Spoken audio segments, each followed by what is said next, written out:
Good evening, ladies and gents, and welcome to our latest CarpFix Live.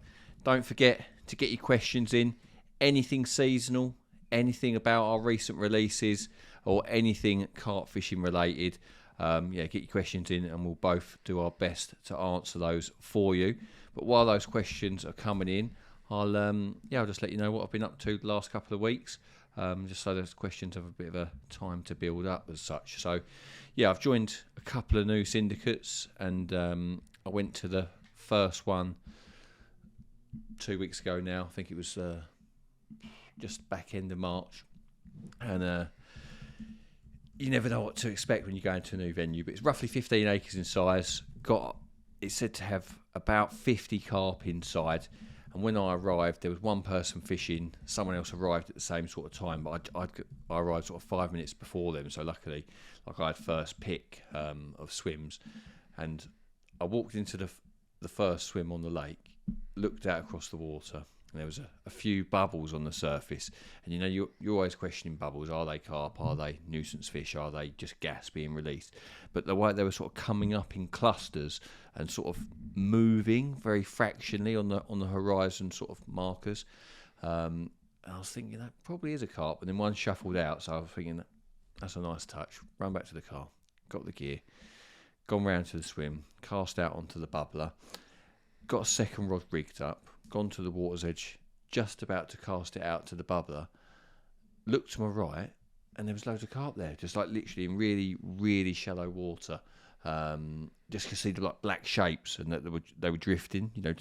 You can't see that they're carp. You can just see the shadows, if you know what I mean.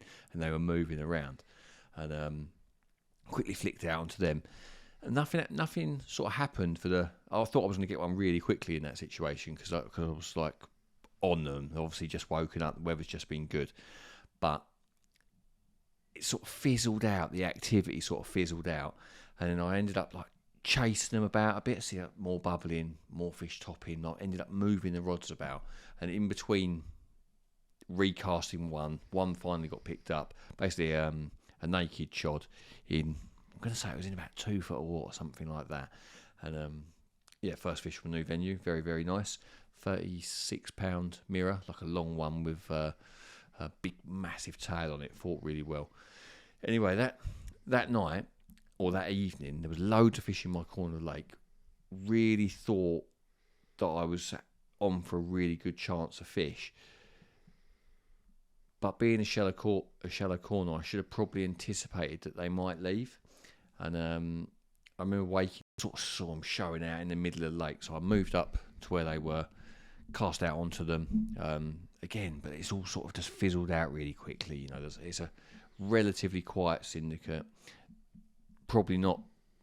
When lakes are really, really busy all the time and they've got leads fired on the head, there's no point in moving out of a swim with an angler because you're just going to be moving on to another angler. But on lakes that are relatively quiet, they really do drift off you, if you start casting about too much. And I probably did cast about too much.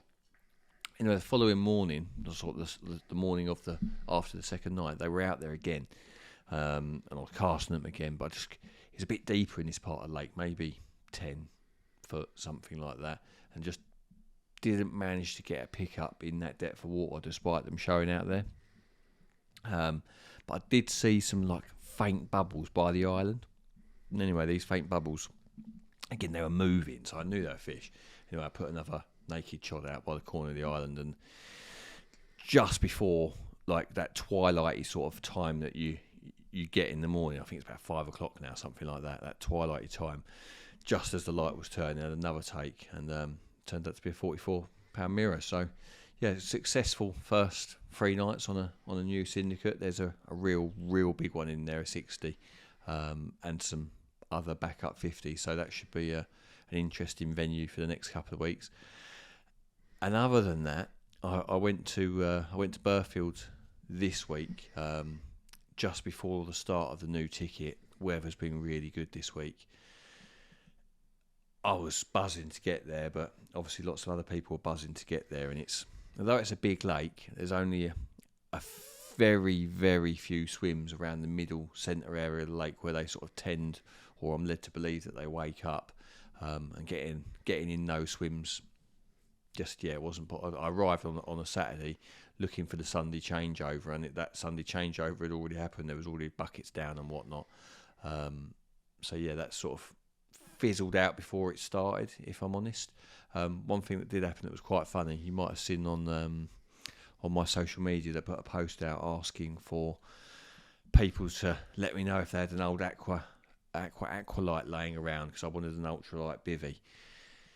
Anyway, I purchased one. I paid £200 for a 20-year-old Bivy, and I used it once on my first syndicate, and then I took it to Burfield last week, and I put it up, and I exploded it. So I literally have done 3 nights in a 20-year-old Bivy. I paid £200 for and blew the pole up. It was user error, to be fair. I was probably a little bit over heavy-handed with it, but I don't think anyone has ever paid £200 for a 20-year-old Bivy. Yeah, I don't think anyone. And that's what they cost. I think they certainly retailed when I bought my first one in 2006, 2007. They were £200 then. I think they later went up to about £250. I mean, nowadays, if you bought that Bivy, like obviously with inflation, that would be like an £1,000 Bivy. Like in or £800 Bivy. So it's like it was top of the range at the time. No, it wasn't. No, it was a super lightweight sort of bronny equivalent sort of thing. But yeah, I remember the one that I had in 2006 was the first edition of them, and I remember in the subsequent years later the material was a slightly different colour, and people were complaining about the poles blowing up. I remember that now. And my previous one, I broke it by stamping on a pegging point and like ripping the material. I think I either left it at Gigantica or took it to the dump. I can't remember what. Do you think they should re-release them? Like with a few modernisations?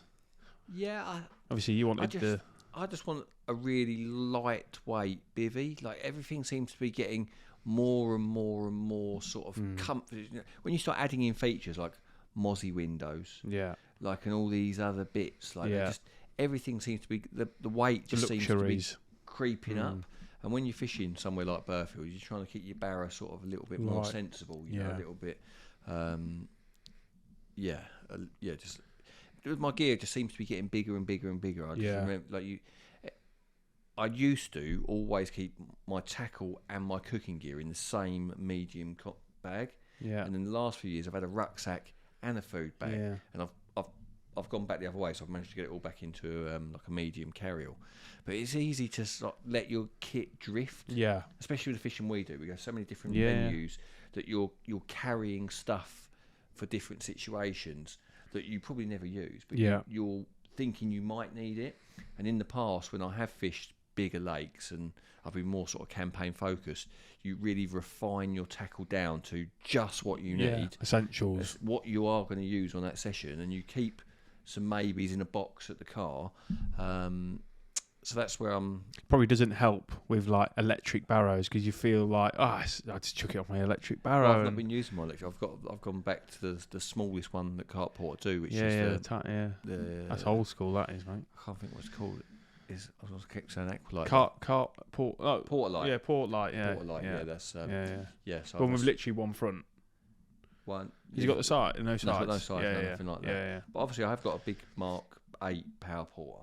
But it's another thing to charge. Anyway, I'm 43 years old. I'm not old enough to be able to power barrier yet. No, I don't do much exercise. It's bad. What's my mic doing? It just went red.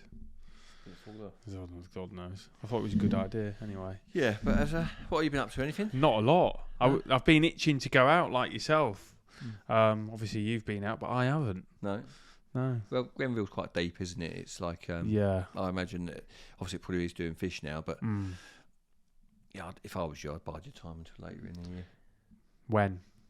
Well, I think the best. Obviously, he closes it for a period, doesn't he? Yeah, I think the best time to fish there is September, October, November, personally, because it's quite deep. There's not much in the spring. The fish are going shallow, aren't they? Yeah. And in the summer, they're going shallow. Yeah. There isn't access to much water like that. Yeah. So I think it lends itself to autumn fishing. Yeah. That's what I think. It's tempting though to go now. Yeah, I caught some last spring. I caught some just before spawning for that quarter film, and we cut the CarpFix, or definitely one CarpFix film with Ash in Peg 6. Yeah, caught one or couple something. Yeah, I'll certainly be getting around that island. On the back of that island. Yeah, but you got to get in the swim, haven't you? Got to get in the swim, which is... No, I've been too busy to be worrying about and two kids running around as well. It's not the one to be going out on a weekend when there's 2 kids to look after as well. Certainly not, but I will try at some point very soon. Greetings from Holland. We've got Franz. Yeah. From Holland, Beer Boobs and Techno is here. Yeah, Right, let's find the first question from Jason Brain. Hi all, new member here. In the latest mainline video, Darrell was fishing naked chods at range, but with tight lines. Would it not be off the bottom with such tight lines? Yeah, you're thinking logically about that, but the line was tight-ish. I'm guessing, are we talking about the horseshoe film? Probably. I'm guessing. Is it latest one? I guess is that which one? Wait, I think the horseshoe one is the latest one. But there was, like, when you're fishing at range, your line is belly down. And I'm not overly worried about it being propped up. If it was really deep and I was hooked up, if I wouldn't be fishing naked chods hooked up over the back of weed because of that very sort of thing. But when you're fishing early in the year when there's not really much weed, I just feel like your line is like it's belly down. Even when it's tight, it's belly down like that. And I don't think that there's much risk of it being propped up tight like that. And that's one of the main reasons I use stiff hinge rigs over naked chods a lot of the time, because I'm worried about that scenario, especially when you're fishing somewhere weedy, where your line's got a chance to be propped up. So you're thinking along the right lines, but I think in that scenario at horseshoe, I just think that it's belly down, it's not going to be propped up. Tristram Le Bon Olive, maybe French, not too sure. Locating fish being paramount, how long would you look for fish and not seeing any on an overnighter before choosing a swim? And then would you just get the rods out, leave the gear on the barrow for a move? So that's a good. It's a really good question. It depends on how keen you are. Ultimately, if you've got to go to work tomorrow, if you're saying you're doing an overnight, I'm guessing that you're going to work the next day. That being awake all night, walking around the lake looking for fish, is probably not realistic. If I'm honest, obviously that's the best. If you haven't seen anything, then continuously looking till you find them. But it depends. Also, how well you know the venue, how well stocked it is. Sometimes you just know certain swims, you've got a feeling, you've got previous experience, and you know where to drop in and where you're going to have a good shout, or where recent form suggests you should be. Obviously, real-time location, finding them yourself is the ultimate. Like when you've seen them around an area, you found a nice spot in that zone, that's the best.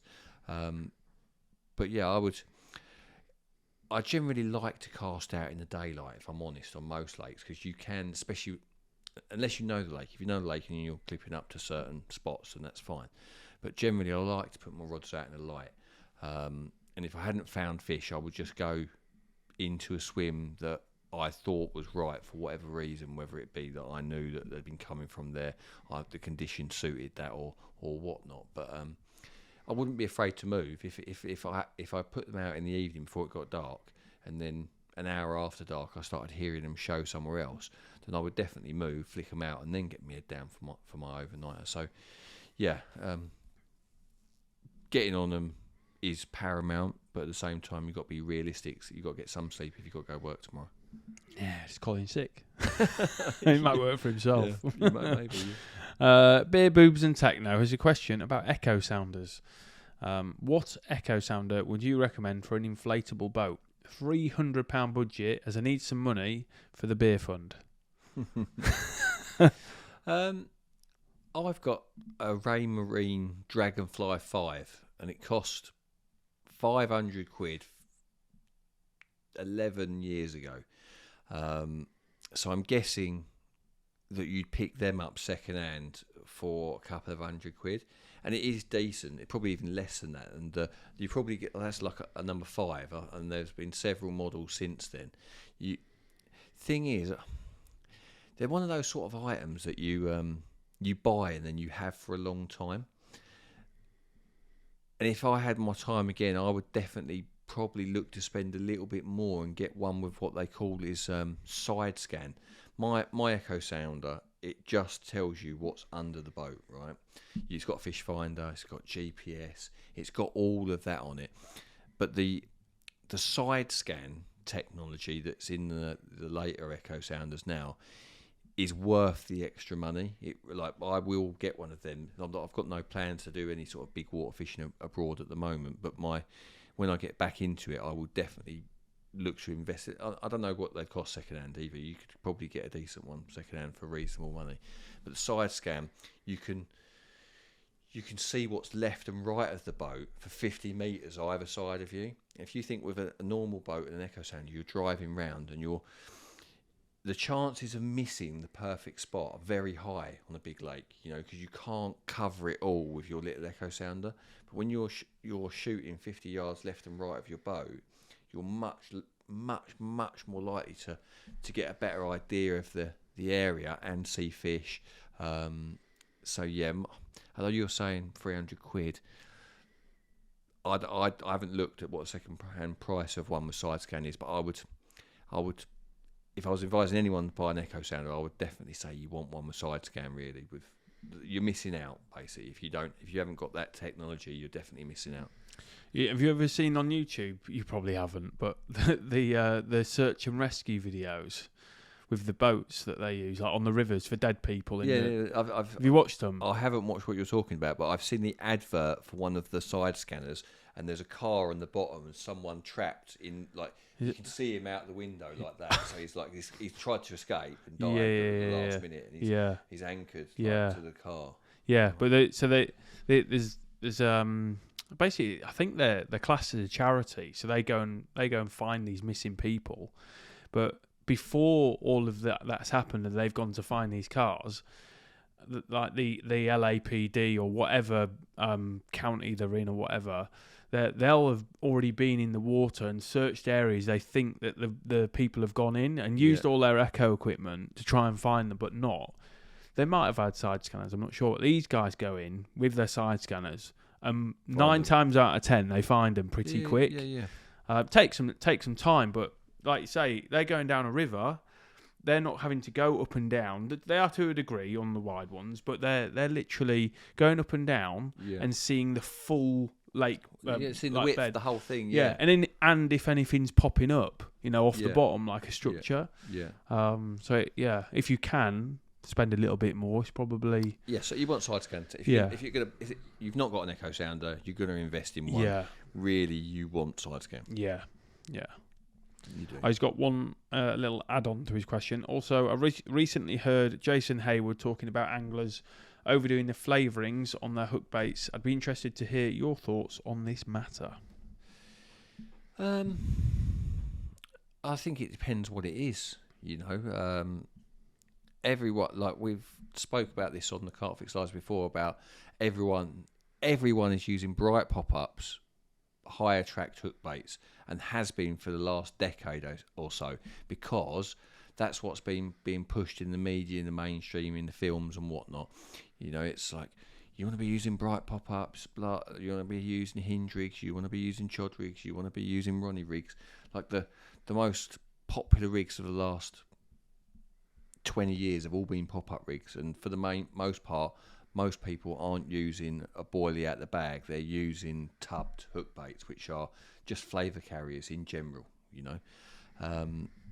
We saw from the underwater film that I done with Corda that they were readily eating the boilies on the lake bed, the free offer in the cell, and then whatever hook bait I had on was certainly not as attractive to them. So whether it was the colour that turned them on, whether it was the high levels of attractors in those baits that turned them off, can't be sure. But I remember when years ago I used to fish with my corkball pop-ups, and I never used to up the flavour levels within the, like most people when they make cork, they like increase the attractor package to try and make the hook bait stand out a bit. But my thinking back then was, no, I want it to be as subtle as possible, you know. I wouldn't say I've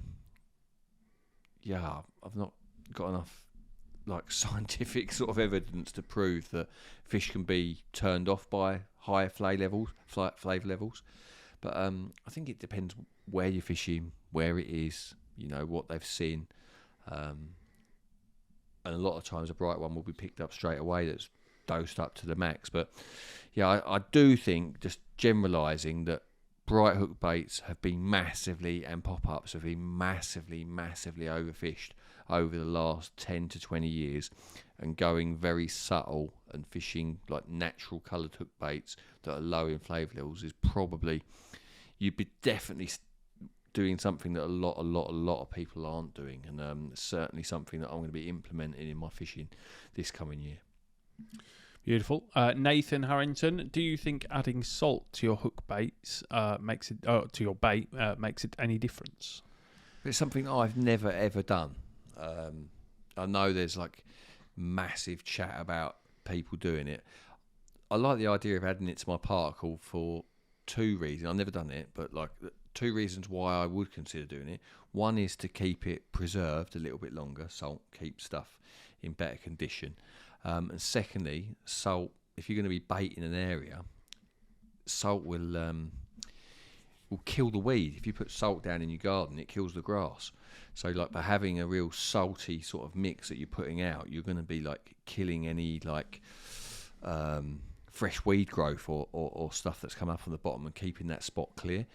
Whether carp are attracted to it as a mineral and all that, I hear people talk about it all the time, and like it's never something that I've used in my armoury, never felt the need to, and I've never witnessed someone decimate a lake or bring carp into their swim because they're using salt. I've never in 30 years of carp fishing witnessed that. I've seen people catch on it, but they're catching on it because they're in the right swim at the right time. I've never seen it I've never seen it have pulling power and like put fish in areas like you hear people say. So I've never witnessed that, and yeah, I don't think it's that important. Cool.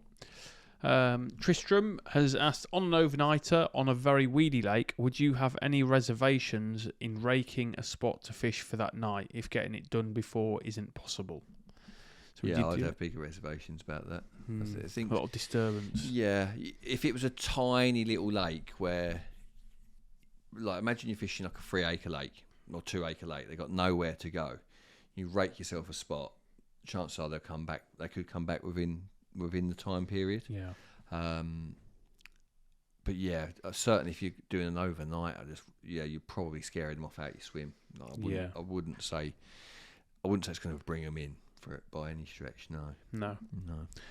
Nathan Marshall, will you be having a CarpFix social? I'm out at Gigantica on the main lake for Christmas week. Can't wait.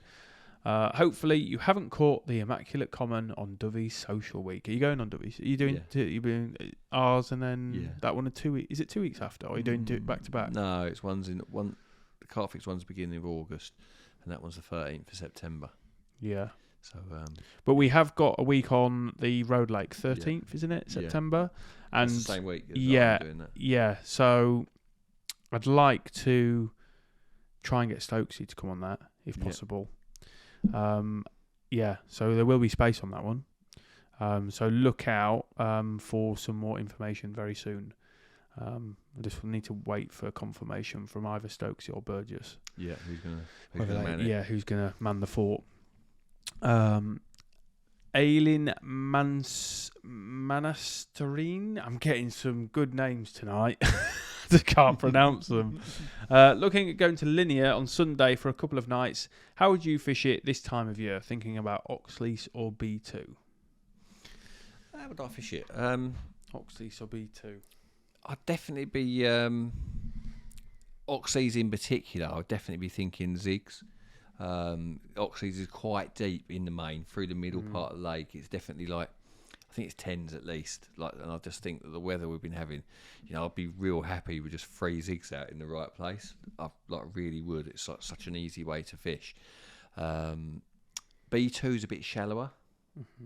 I'd probably be more inclined to, depending on where you are, I think your situation depends on your swim. I think there's lots of shallow bits in B2, and I think if you are in one of those zones where you got a bit of shallow, then you can do really good with a bit of bait, like hemp, maggot, corn, the general sort of not dense bait, like I wouldn't go out with a load of boilie at this time of year on somewhere like that. But yeah, I think Oxley's scream zigs, unless you're round by the island, and then I'd be fishing on the bottom. I know Tom Maker's done pretty good around the island early on. But B2 is because it's up and down. I think your approach should depend on your swim and the depth of water you got in front of you. Both would be really good bets. Particularly, I think B2 is a great bet early season, and Sunday is like going fishing on a Sunday is one of the greatest edges you can give yourself from everyone wants to like the rig, the bait, like I think that they're the things that are going to give them the best chance. Getting in a good swim is one of the most important. That's how you can make or break. It's like having an open goal. Well, it's like pole position. it's like yeah. You want to start at the front of the grid. Not in the pits. Not in the pits. And if you go first thing on a Sunday, you can roar around with your bucket, knowing that most people will probably be leaving. And that's what I mean. You can see what the weather's doing, have an idea where you want to go based on that weather, get round to those swims and just ask those anglers, are you leaving? And if they are leaving, get the old bucket down. Even if you have to wait till lunchtime from you might get there on the gate at, say, I don't know what time the gate opens at Linear. It might be 7 or 8, something like that. Even if they say they're not going till 1, 2 in the afternoon, I'll be inclined to wait for a good swim than just drop in an empty one because I can get in there, So, yeah, arriving on a Sunday, getting a top peg, I think B2 is a great shout. Yeah. I imagine they get moving. Like, there's always people on there. Like, say it's up and down. They'll be moving around quite a bit. They're not going to be staying still. I wouldn't have thought. No. I'm pretty sure Rob did a match on there the other weekend, and he was on the point. I don't know if he qualified. Right. I think I would have heard about it if he did. But he was on the point, and that's a real good swim. But if they're not, do you remember that video? It was like Dovey and Tom Maker. Like, I can't remember if anyone else was in it. It was like they were absolutely hauling early on. Yeah, I can't remember. I do know the video. This time, sort of last year. Yeah, I'm sure it was Dovey and Maker, like on B2. I'm sure that video's out there, and they were spomming out like worm and bits and pieces. Yeah. Have a look on Corda's YouTube. It'll be on there, won't it? James Cook, currently at Brocard Small. Tips for fishing snags. They are savage. Any snag fishing tips in general? Well, obviously, don't fish too tight if it's if you're going to lose them. And it's really hard from Mark to understand the question. Is in is he fishing up to snags or is he fishing over snags? Because fishing over snags is obviously not ideal, and something that I tend not to do unless it's like the last resort. It's the only thing you can do. Some of those wild lakes in France, you do have to fish over stuff, and you fish real technical in those situations with like floats out between you and where you're fishing to keep your line up over the snags. But top tip for fishing snags would be to not fish like absolutely bow tight. Like, you want a bit of a droop in the line with a little bit of a drop on the bobbin, because if it's all anchored up tight, I think the fish get more panicked by that. The second they pick up the rig, everything is bolt tight instantly. They're off at 1,000,000 miles an hour. If you fish with like a bit of a droopy line with a drop on your bobbin, maybe with not the heaviest lead in the world, so that they don't go absolutely wild off the bat and into the trees. In my opinion, at short range, like I'd say anything sort of inside 60 yards mono is better than braid, because braid at short range like that, it just goes tight so fast, and there's so much tension build up so quick, you end up getting hook pulls or breakages, whereas a little bit more elasticity in mono or fluorocarbon, and it's sort of those initial sort of surges are absorbed by the mono and the fluorocarbon much better than braid. But if you're fishing a long way out to snags, then you have to use braid, and I find that belly in the line, that takes out a lot of those savage like head shakes, and when they power off, you've got that droop in the braid still, and that just takes a bit of it out. Whereas if you're fishing mono at long range, just getting the snags before you've had a chance to stop them, you get loads and loads of stretch in mono at long range. So yeah, my top tips would be fish strong, fish sensible, don't go too tight to the snags, don't fish dangerously and risk tackling a fish. Yeah, that'd be my top tips. Cool. Ross, hi guys, I'm fishing Credence in a couple of weeks for 3 days. What would be your go-to approach, bait and tactic wise? Well, you're obviously limited by the rules. I think it's obviously pellet and boilie only. But the tactic on there is like across to the far bank. You've got structure, you've got that jetty, the underwater wall, you've got those poles. I think the fish should be getting round the edges, and it won't be the edge where your swim is. It'll be round the margins of the surrounding banks, looking to fish in the shallow water. Bit of crumb, a few pellets, little PVA bag on the hook. Obviously, it's bait boats only. If you've watched the film that we've done there, I imagine it'll be pretty much the same. Like towing across to the far bank, little parcel of food on the hook, minimal. You're fishing for one at a time. You're not putting it. You might want to put a bit of bait out if you're having a few, but I would start off subtle and just ease my way into the session rather than trying to fish for a hit. Cool. Darren Pritchard is also going there at the end of November, so maybe slightly different or same kind of. It's early now, whereas November's going to be late, isn't it? Yeah. And to be honest, I think the tactics for there are just the same. Same all the way through. Yeah, maybe I'm wrong. Maybe you could go around there and empty a 10 kilo off that jetty and empty a 10 kilo bag of boilies and have it away. Yeah. But I just think that it's a small lake. They're under pressure 24/7. I think hits happen and they build. Like you got your rig in the boat, you got your little PVA on the hook just to have something to draw them to the hook bait. You got a handful, maybe 2 handfuls of bait in there. It's enough for a fish to get a bite. It's enough for a muff bait to get a bite. I think by piling the boat up, you're just making the spot look a bit, because it's bait boats only, all the bait's going to fall in the heat. Yeah. So if you are going to put more bait out than in the boat, a couple of handfuls. But if you wanted to go a bit heavier than that, I would go round to the far bank, I'd ask if you're allowed, and sprinkle it about rather than have a pile coming out your boat. Because I just find that when you've got those venues where fish bait boats are low, piles of fish piles of bait that on venues where fish are pressured, they're going to look at that and be scared. They're going to know it's bait, they're going to want to eat it, but they're going to be very like, ooh. You think because that structure's there, the fish are like, I'll go out, have a little nibble, and then go back under for a little bit. Maybe. But if, like you're saying, put in a good amount of bait out, like in a decent area, that could instigate a bit more of a feeding. You could steal all the fish from the other guys. Yeah. You go around like have a little 5 kilo trail all around the jetty on your side. A circle just to keep them in. Yeah, like a little peppering, and then that could work at the right time of year. Say post spawning when they're really hungry. I think there's an argument when they go up for a bit. For me, big baiting for me is after spawning. Like I'm generally fishing for a bite at a time. Spring, autumn. That's my winter. That's generally how I fish, unless it's a really well-stocked lake. And then I really feel that like July, August, September, they're your months where you tend to fish over a bit more. Yeah. Kevin McManus, evening gentlemen. Good to see you. Have you tried out the Scott Lloyd curved D Zig rig? Is that a real, game or changer? or was that an April Fool's? I've not seen it.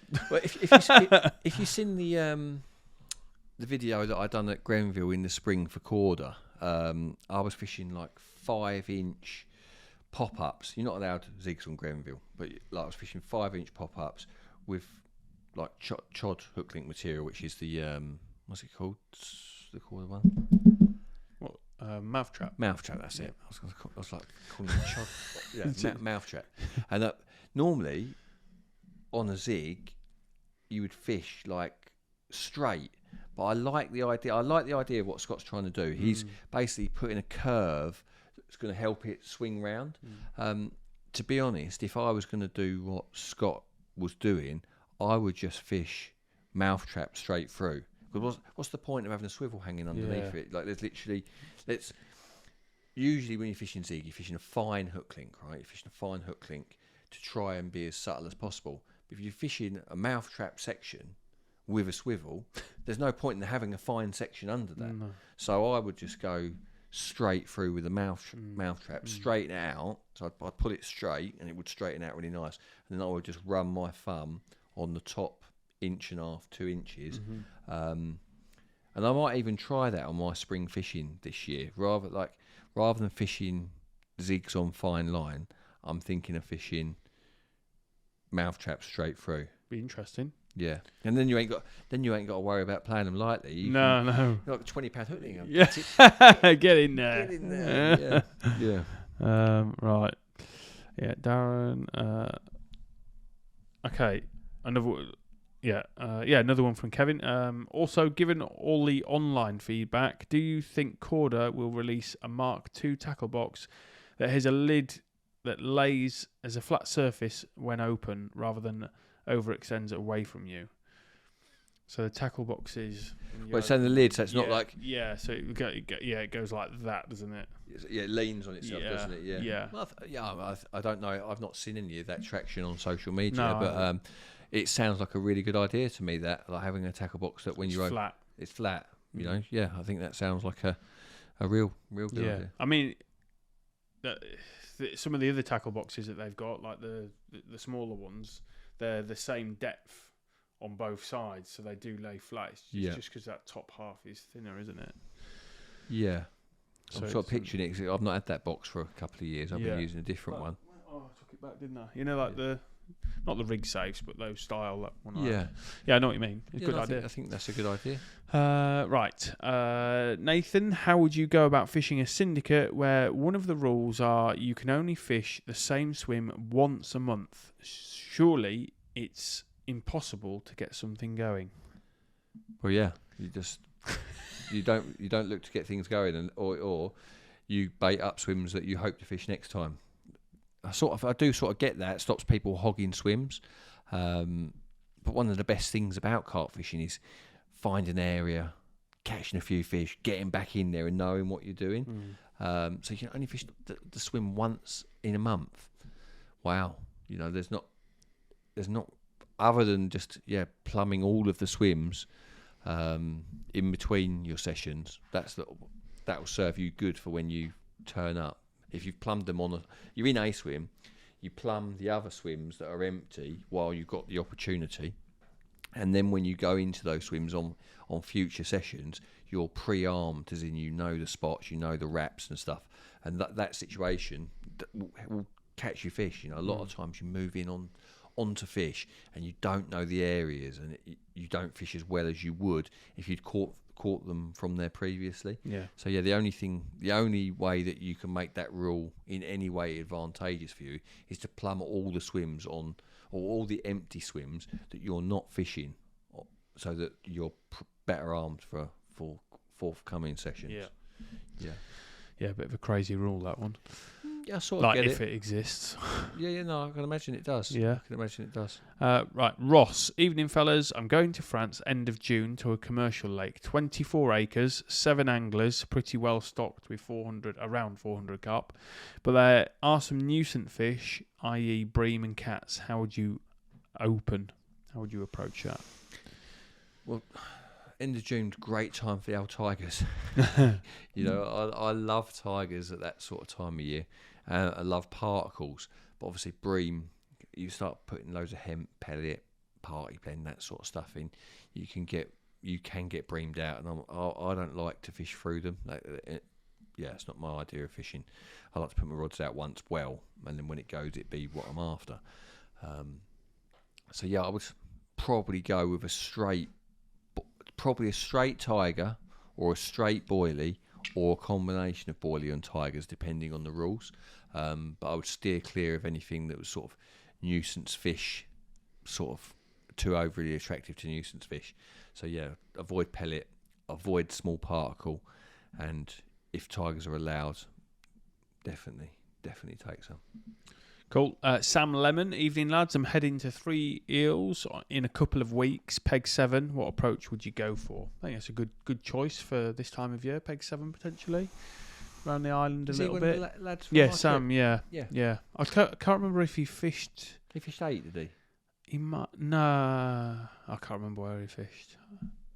Did he fish? He might have fished 17. No. I can't remember. No. Where did he fish? He can tell us. But I can't remember now. Yeah, Peg 7. Obviously, you've got that corner of the island. You're going to see traffic there for sure. You know, at some point. But I don't feel like you're on fish on that corner of the island. I don't feel like they're sat there. I feel like you're literally waiting for pods of carp to come round that corner. So like I would be fishing small amounts of bait on that corner of that island. That rod. I'd probably just have one out on the corner of the island on fairly tight, because I reckon they come round fairly tight, not stupid tight, but like within a metre, 2 meters, 2 meters of the bank, something like that. If the depth's from, because obviously I went out in the boat and baited up out there, didn't I? You've got that little sort of jutty out tree, and then just beyond it, I'd be sort of off that jutty out tree, sort of, because they've got to swim round that. They've got to swim round that. So that's the straight in line with that, maybe just to the left of it and just a bit past. That'd be one rod. But the other area to look at is the sort of mouth of that bay, depending if no one's in 8. There's always fish in that bay to the left of 7, isn't there? And I think if you could find the right spot in the mouth of that bay, you could do good. But I don't think the crays will be wild at this time. I don't think they'll be wild, and I don't think mass baiting's the one. But yeah, I reckon maybe spomming out some maize and fishing yellow pop-ups, something like that. Yeah. Let us know how you get on. James Cook, how would you recommend getting away from grassies? Fish boilies. You know, you definitely catch less grass. Grassies love hemp. They love tigers. They love sweet corn. Love maize. They're like, tigers and maize to grassies is like crack.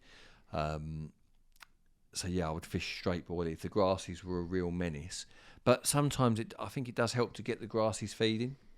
Like if you could fish a massive bed of particle and then fish boilies over the top of that, and you definitely catch less grassies doing that than fishing tigers or maize on the hook. But just having them feeding out there might get more feeding activity in your swim and get the carp going. But if you are catching grasses repeatedly and they're getting annoying, I would go to a straight boilie approach.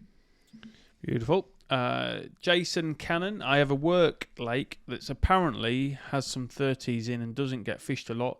It's a private site. What's the best approach to try see the potential in this lake? It hasn't been fished in years. Sounds fantastic. Sounds like a lovely place. I would get on that straight. I would get to it.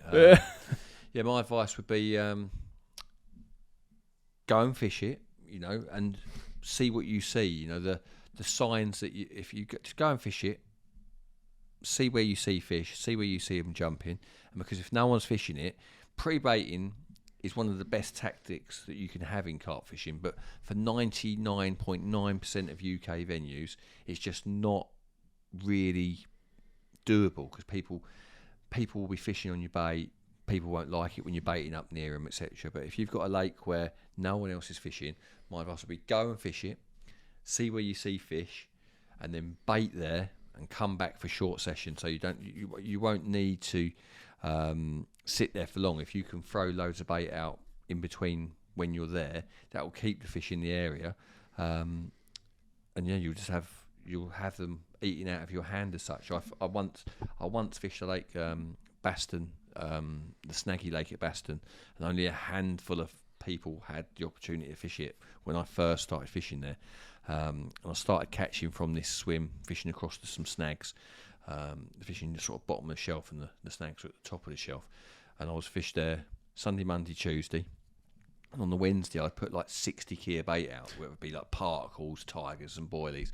I'd have it all in my van I'd have it in the van the whole session, and at the end, I'd just pour it all out there.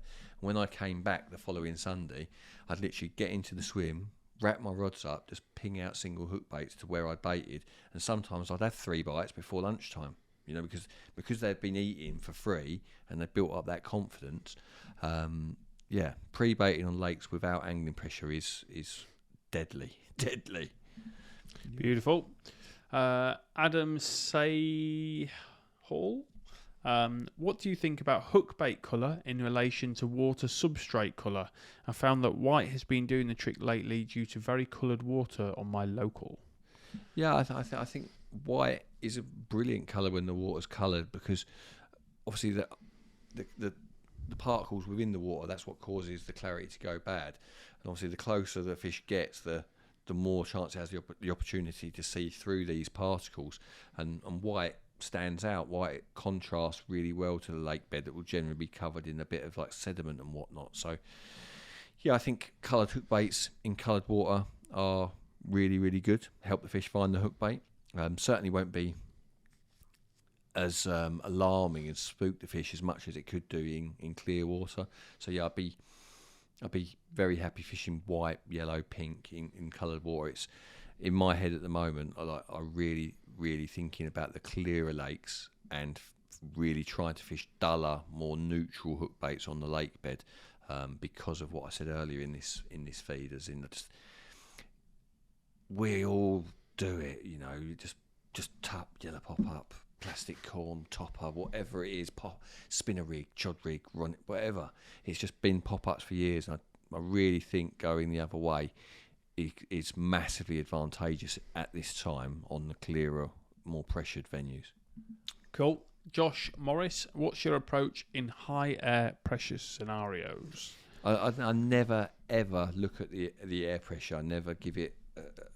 I give it a glance, but I don't think about it. I more just think about the weather conditions. And at this time of year, with the sun we've been having, I'm looking. Obviously, that probably is high air pressure, but the zigs are deadly for me.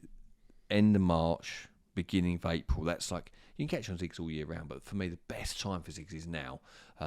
Even in the shallow parts, you can have a part of the lake that's, say, 2-3 foot deep, and you think, my pop up on the bottom, they're going to see it in 2 or 3 feet, and they are going to see it, but they might not drop down and take it. Whereas like an 18-inch zig in 3 foot of water, the fish are just moving around, and it's like on their nose, and I'm sure a lot of time they just suck it in. So yeah, I don't. The question was air pressure. I don't really give it much thought, but air pressure tends to go in line with weather systems, and I tend not to fish really shallow when it's really rough and raining and horrible. I tend to be out a little bit deeper, and I tend to fish round the islands, round the edges, fish with zigs and that when it's more sunnier and whatnot. So yeah, air pressure probably does have some bearing on how fish behave, but it's not something that I give any thought to really. I fish to where I see them and how weather conditions are sort of suggesting I should fish. Cool. Kevin has asked, question for me, is it just me, or do rigs look so much longer in a pic than in real life, i.e. my 5-inch boom on a stiff hinge looks super short compared to how it looks on the Techers?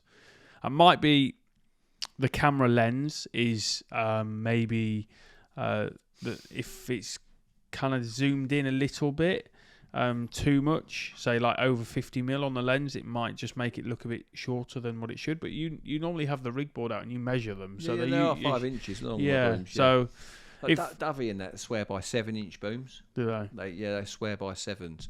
Like for me, it's I don't want to see my hook bait next to my lead. Like it's more about like when I look at it on the lake bed, I don't want it to look too like too on top of it on itself. Yeah. And obviously, the further you have it away, the less reactive it is. Like it doesn't tension as quickly. So yeah, I like 5s. I've caught on longer. I think it's personal preference. Really. Yeah. So what you see on the Tekkers is the length that Pecky says. It might just be that maybe when it's on the screen, it's filling the whole frame, so it looks a different size. And it depends where you measure it from as well. So So I'm measuring it from the ring on the pivot point on the helicopter until the opposite end of the ring, like where the swivel is. You know, if you're measuring it from like the front end of the swivel, you're losing half an inch. Yeah. So like it won't look the same as what you're doing. Yeah, but it might just be the camera or I don't know really. 5 inches from the ring to the standing up swivel at the other end. Yeah. Cool. Peter Daniel Molnar from Hungary. Gentlemen, what type of rig would you recommend using large 2, 24, 26 or 30 mil hook baits for ideal presentation?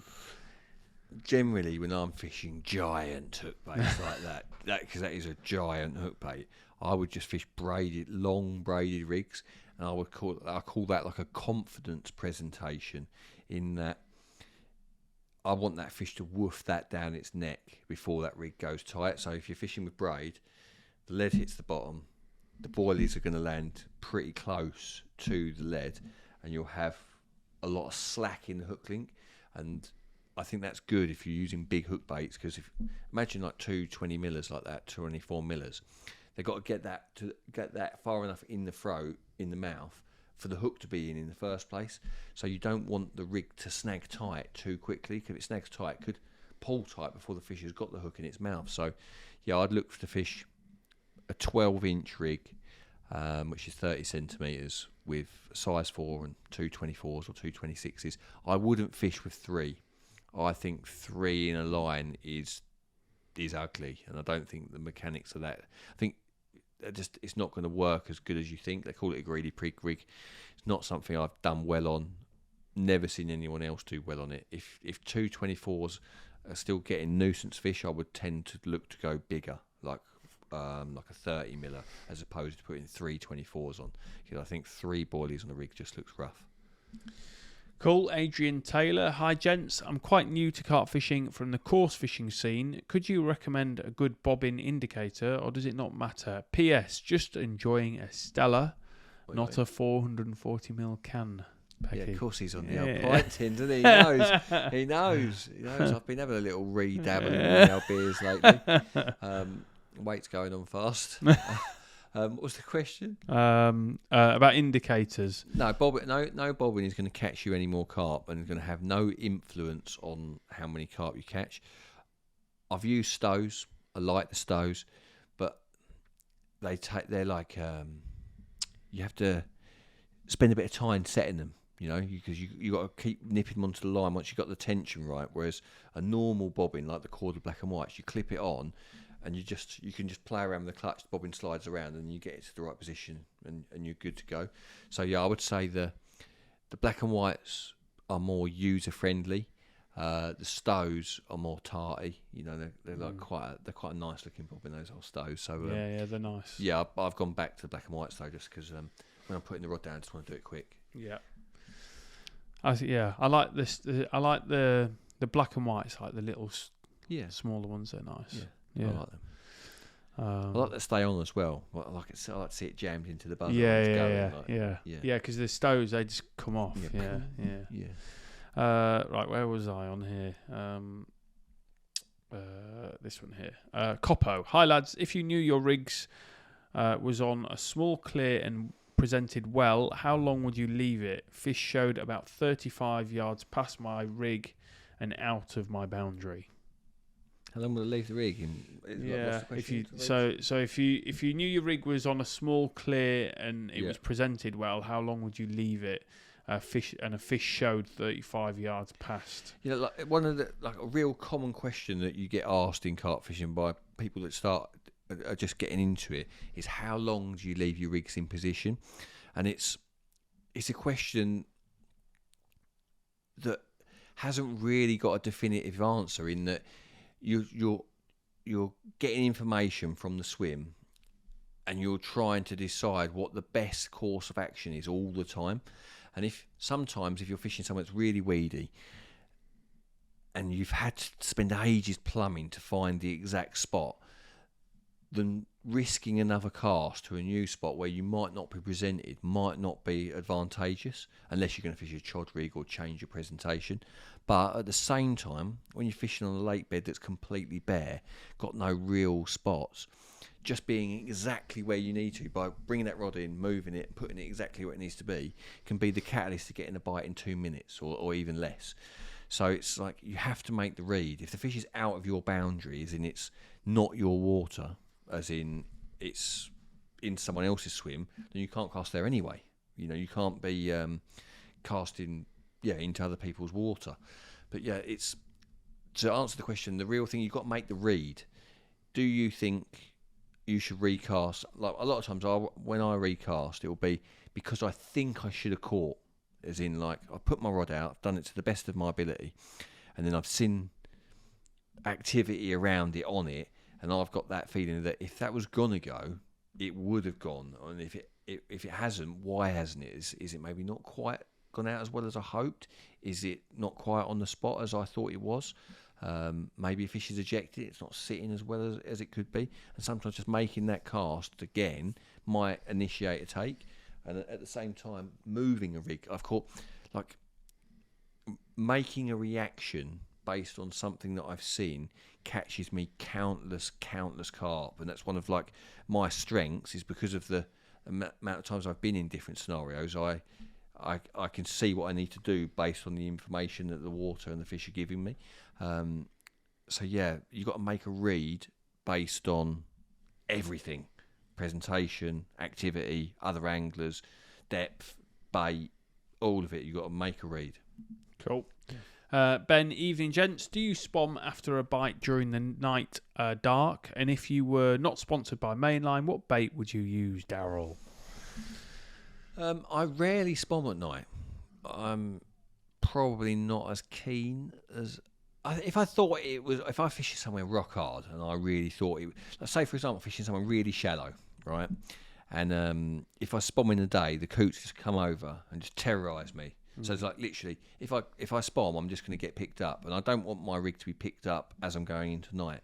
So if I was fishing somewhere really shallow where the birds were a nightmare, I would spom just on dark, just after dark. I'd be happy to spom into the dark, and I'd also be happy to top up in the night if I thought there's a chance I've been cleared out. But I wouldn't never go wild. If I was topping up in the night, it'd probably be a few spoms, like somewhere between 4 and 10, like in that sort of, it'd be a top up rather than the big bait up.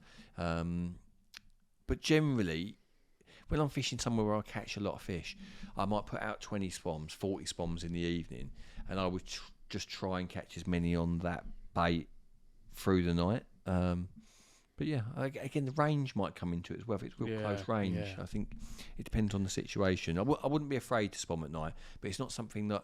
I wouldn't say it's one of my go-to tactics. No. Josh Morris, will we see a CarpFix film of you fishing Pettit's at Norton Disney? Would love to see you crack it. I'm actually going to Pettit's this week. Are you? I'm going there on Monday with Mainline. But are you going to crack it? Well, I don't think it can be really cracked. As in, I think the thing with Pettit's is it's not got loads of swims around it, which is nice, but they're all full.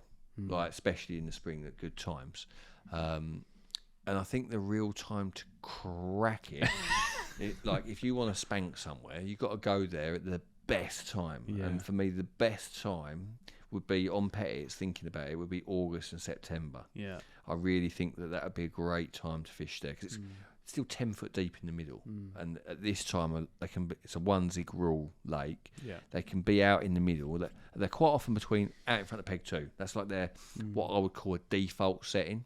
They like to hang in that middle part of the lake. Yeah. And if you want to get them really having it over some bait, I think the best time is going to be August, September time. Yeah. In the spring, they're going to be high. They're not really eating loads. I think you can, if you time it right, you can have a few out of 2. I think peg 5 and 4 can do a few. But I've never caught a carp from there, so I'm only going on what I've heard. Yeah. But I went there with CarpFix last April, this sort of time, and blanked, right? I went in behind Andy Goulsborough, who he caught a couple, and then I blanked, and then Luke Valerie went in there just after me, and he caught a few as well. So, yeah, I didn't get it right. Yeah, well, hopefully this time. Yeah. Yeah. And what was the question? What boarders were I using? Yeah. Was that on this one? Was that him? Oh, that was the one before. Oh, yeah, right. but yeah. I wasn't using mainline. There's obviously loads of companies out there. Like I went to Sticky. I would use Baitworks. I'd be happy using Mate It Handcraft. Like I know his herb bait's really, really good. There's loads of good bait. There's loads and loads of good bait. And if I wasn't using mainline, I'd probably go to one of the companies where you can buy direct. Yeah. You know, like you get it at sort of. Yeah. Yeah, I don't. Yeah, obviously the amount of fishing I do, I wouldn't be wanting to buy it at 13 quid a kilo. No. You know, I'd be looking to try and get it at a bit cheaper. Yeah, 6 quid, 6, 7. You know. Yeah. Rob Groves, good evening. Been using your combi rig with 5-inch boom, but getting hook pulls and fish hooked right on the edge of the lips. Any ideas? Using combi multi-rig. Been using your combi multi-rig 5-inch boom, but getting hook pulls and fish hooked right on the edge of the lip. Yeah, well, you do tend to catch them quite round the edge of the, like with a short boom like that. You will catch them because it's snagging fairly fast. It's not going to be right down the throat. I don't know what his hook bait is, because obviously if you say he could be using like a double 15 miller, and then that's going to make him really prone to sort of snatching around the edge of the mouth. But you've used that rig, and you've not. It's literally the only rig I've used. No, I've used other rigs, but like recently, I've not. I'd have to see your rig, you know, because a lot of people say they're tying my rig exactly the same, and they've always got it's a little bit different. You know, little few like slight differences. There's a lot of variables, isn't there? Unlimited variables. I think, like you say, the biggest one could be the size of the hook bait. Yeah, the length of the hook bait. It could just boil down to what lake you're fishing and how those fish are feeding. Yeah, I actually had a fair few hook pulls at Gigantica. The last time I fished there for CarpFix, it was like an August session, and I caught a load of fish out of Alcatraz. I was fishing a mass particle approach with plastic hook baits because of the crayfish. Right. And I lost, not loads, but like more than I'm used to losing. And I'm like, is it because they're stockies, they've got soft mouths? Is it because I'm fishing particles and they're feeding close to the bottom? Is it because I'm using a plastic hook bait that they're sucking in by mistake? You know, so I had all those things sort of floating around in my mind.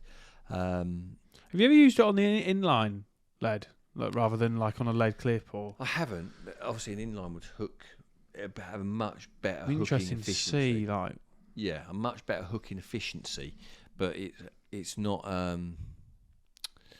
If you're fishing Gigantica, a very good chance it'll be propped up, for example, because it's like a soft sediment on the bottom. So everything has a positive and negative. An inline lead will be more impactful, quicker, spiteful, but you got more risk of presentation being bad if it gets stuck into the lake bed a little bit. Yeah, maybe. It's hard to say without seeing the rig. Yeah, but potentially it could be something like the hook bait size, maybe. Feel free to. We do monitor the CarpFix Instagram, so if you send a picture on there, picture of your rig. Yeah, send a picture on there. Then I could always either myself or Ash will see it. We look at most of the messages on there, so feel free to send one on there. Jordan Bradley, I've started using fixed zigs. What hook pattern do you favour? Depending on how, I generally use wide gapes.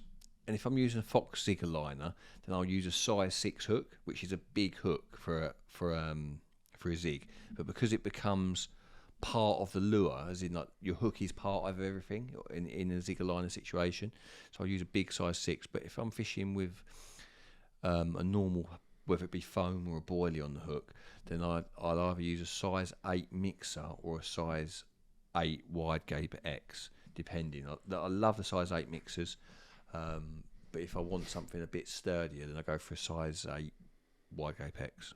Cool.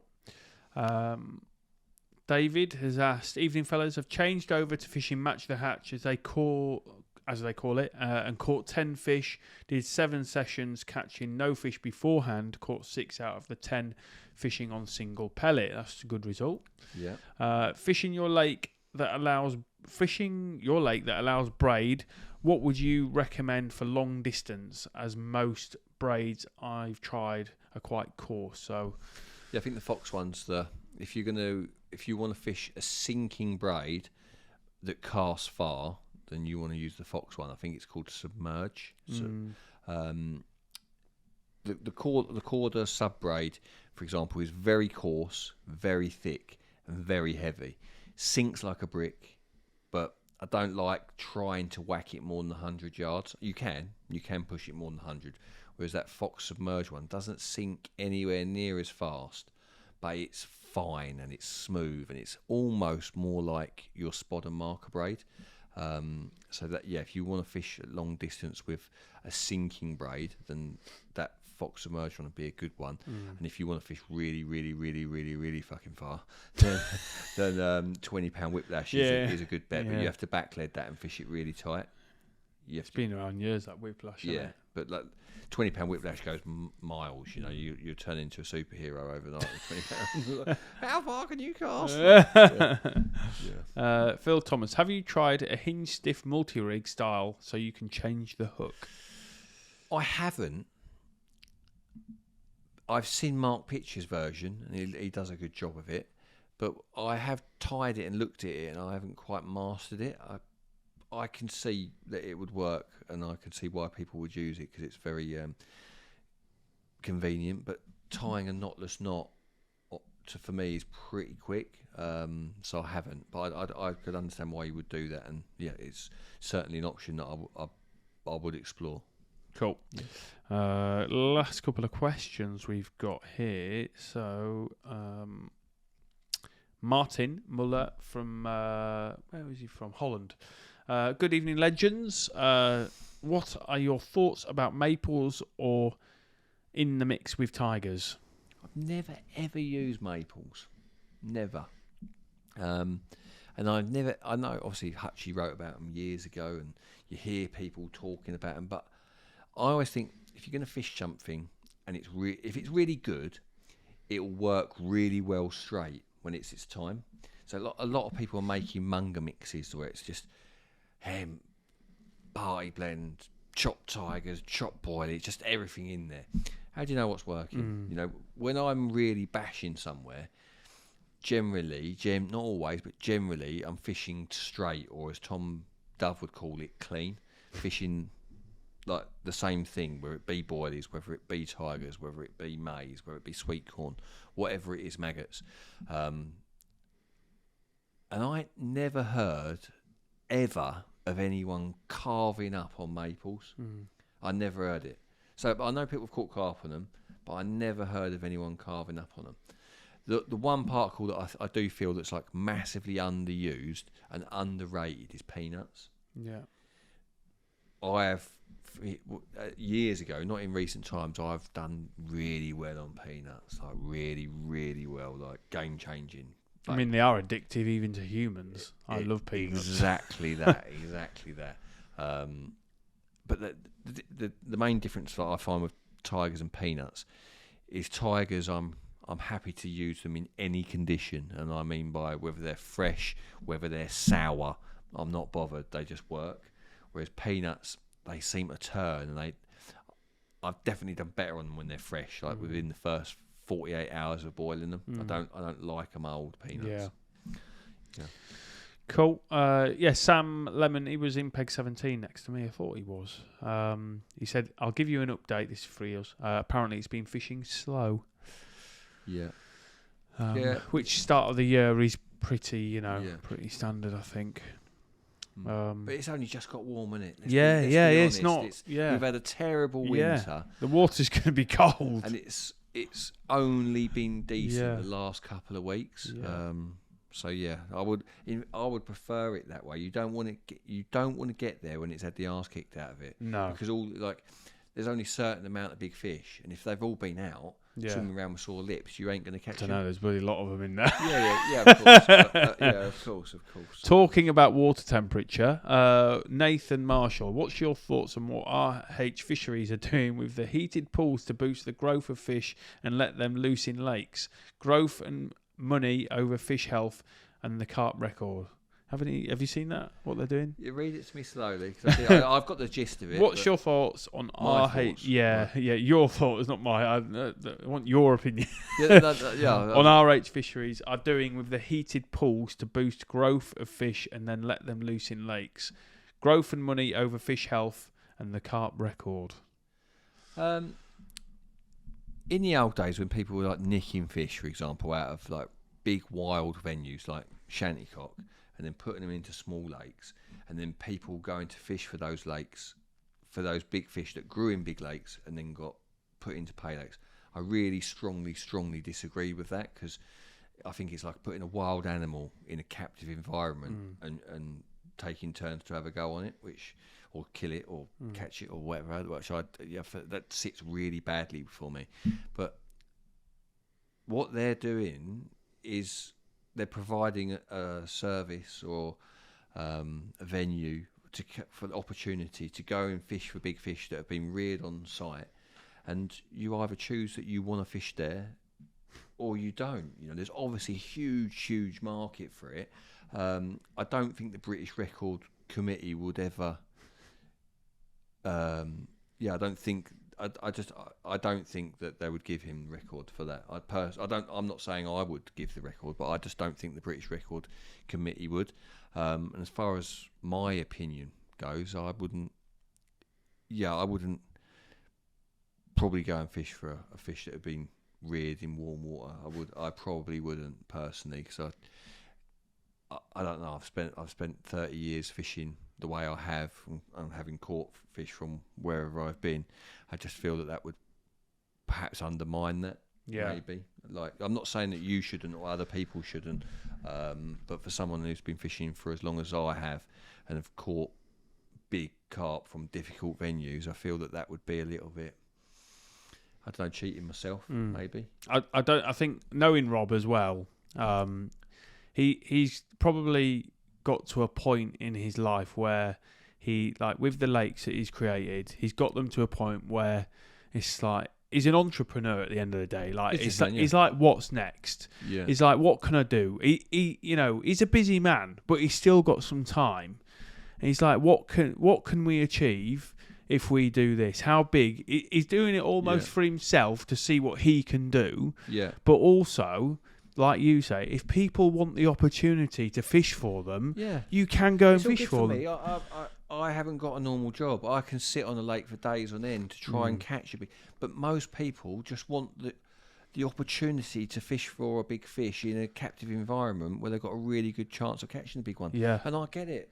And I don't look down my nose at people for doing so. No. But I don't think the British Record Committee would give it. Personally, I don't think that it would, and I can't. If he suddenly produced a 90-pounder, I don't see myself suddenly calling him up saying, "Let me have a go for it." I don't see myself doing that, but I can see why thousands of people will, and good luck to them. Yeah, as long as it's not stolen from a wild lake. I don't like that. Yeah. Stealing a big wild fish and putting it in a private pond. I don't like that. Growing a carp on as a stocky in a warm water environment and putting it into a lake and let people paying to go fish for it. Crack on. Yeah. You don't have to. You don't have to. That's what I mean. And I've got no problem with that. The fish knows no different. Its whole life has been that. Yeah. So I've got no problem. So like Pecky wouldn't go and fish for it. I would. Yeah, because yeah. I don't mind. Like, I'm, to me, it's a little bit different. You're a bit more old school than me. It's not that I'm old school. I could see the people throwing pelters. You've got at me, you've got repercussions. Yeah. Oh, Pecky's changed. He's had a £90, but that's not real. Yeah. Anyway, well, I say I wouldn't, mate. I'm 43 now. In 10 years' time, I might be feeling different. He might have a £90 and I might want to go and fish for it. So, Rob, I'm not saying never. Just don't take it out of the pond. Let me catch it first, and then put it into the lake. Yeah, I'll knock it out on a waggler. Pellet waggler. Yeah. Oh dear. Yeah. Anyway. One more. We got a couple more. Yeah. Martin Muller. He's asked me. Martin Muller. Scott, is there a new movie from you in the future? Love the raw stuff. What I would like to do. This is mad, but I want to, because I went on the majority of the first monster carps. At some point, what I would like to do is go and fish where they fished, not like at the in the same. What are you talking about?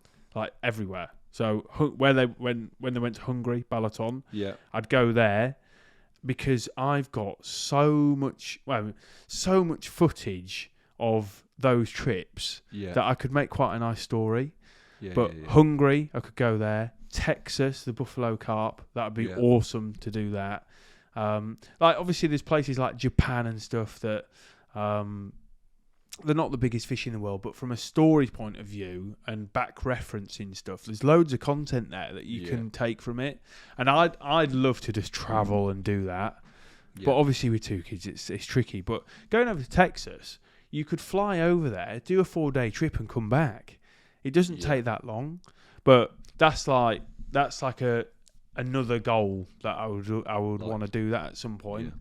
And like I say, I've got content that is sat up from like old pictures and videos from when I was there before, and it'd be quite cool to go out there and you were there on some of the early ones. Yeah, I went to Japan. Yeah, like the one in Texas, I could phone up Spooner, be like, Spooner, what techers did you use? Yeah, like, look, I've just caught a buffalo carp. Like, I quite like to do that. It'd be quite good fun, but but that's like further down the line, maybe. Not too sure. We'll see. Wayne Duncan. Hi, guys. Wayne Duncan from South Africa. This is the last question, by the way. I'm going to France in September. I'm using the multi-combi rig. Would I need to make my 5-inch boom longer for the biggest fish, up to £70? No. No, definitely not. Like when I fish at Orient with 10-ounce grippers, I used to make my booms like 1 inch longer, ½ inch longer, because of the lead size. Just because the rig would end up presenting the bait too close to the lead for my eyes. Like, I just didn't like the look of it. So, if you're using normal leads, then I would keep it exactly the same. But if you are going out in a boat and using massive leads, you might want the hook bait sitting a little bit further away from the lead. So I wouldn't change it because of the fish. I've caught 70-pounders at 3 islands on the combi multi rig, and I think I had a 69-pounder out of Gigantica on it, and the 70s and whatnot out of Orient, or 70, like trying to make it sound like I caught more 70s out there than I have. It's like A70 from Orient, but I've like another 60s and whatnot. So I wouldn't increase the length of the boom. Cool. Right, last question, Nathan. Opinion on zigs in France with hook sizes and line, but fishing for big carp. You ever done zig fishing in France for the? Yeah, only at Gigantica, really. Yeah. You caught many there on zigs? I did 1 year in, I'm going to say 2009, something like that, right. On 21-foot zigs, just blatted out. Really? Yeah, but I would just make sure that if you're fishing, say you want to beef it up a bit, you want to you could use. I think of line in thickness. I don't think of it in breaking strain. So when I'm fishing in the UK on a normal sort of lake, I use the 0.28 Corda Cruiser, which is £8. If I was fishing somewhere with a size 6 hook on a zigger liner, if I was fishing somewhere where I thought there was a real good chance they're going to get in the weed. And I'd probably want something more like a 0.33, a 0.35, which is getting on for a 15-pound line. So yeah, I would go thicker.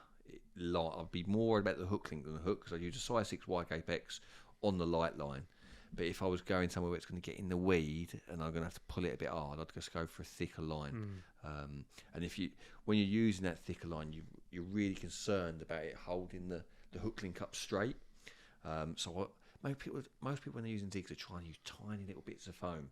I'm going the other way. I'm using like an inch long piece strapped on the back of a zigger liner, so it's really buoyant, and that'll pull that heavier line and keep it up, because I think that's the most important thing, that you don't have it all sort of, it's only just pulling the hook link up and it's all a bit wafty. You want it taut. And big, like no one does it in France, like big old big hook bait. Yeah, everyone thinks you go to France, oh, they're all boilie pigs, throw out a load of bait, but I'm sure you could do well at Three Islands Lake. I was just about to say that. Yeah, I think you could do well blattered out near the island for traffic, you know. Well, I was just about to say, but where, along that island, no man's land, when you see them, they're not on the deck. Like, I mean, some of them are right in the edge when we went in summer, but now they're like just under. Yeah. But yeah, I don't know if you could. I don't know if you can fish. I'm sure there's no rule of no zigs on there. No, you could try. No, definitely zigs are underused in France for sure. And if depending on the lake, you could still use 8-pound hook link in France for giants if the water is fairly non-snaggy, non-weedy, which most of them are. Yeah. You know, a lot of these lakes were fishing tapered line, which has got a diameter of 0.30 in there. So it's no different to having a hook link on of the similar diameter. Yeah. When does that film, the Corder one at the Carp Arena? Is that the one with the thing in the middle? When's that one? Because Carplanty, you were fishing zigs on there, weren't you? Yeah. When's that coming out? I can't be, or are they bringing it out soon? I think it's coming out soon, actually. Yeah, I think it is. Yeah, because that's like me and Dovey fishing adjustable zigs like at 150 yards. Yeah, that'd be a good film to watch. That technical film, anyway. That's it. Yeah. I think we've got no more questions. Yeah. No, we're good. Okay. All right. Well, thank you once again for joining us for the CarpFix Live, and we'll see you again next month. We've got Tom Stokes' film next week, and then we've got a technical film which we filmed Ash filmed whilst he was on the bank, covering some of the rigs that he was using in spring. That's the week after, and we are going back with Stokesy to Orchid. I don't know how people pronounce it. Yeah, we're going back there at some point in spring. And then Ash is out with Rob next week as well. So we've got lots going on. Lovely. See you next time.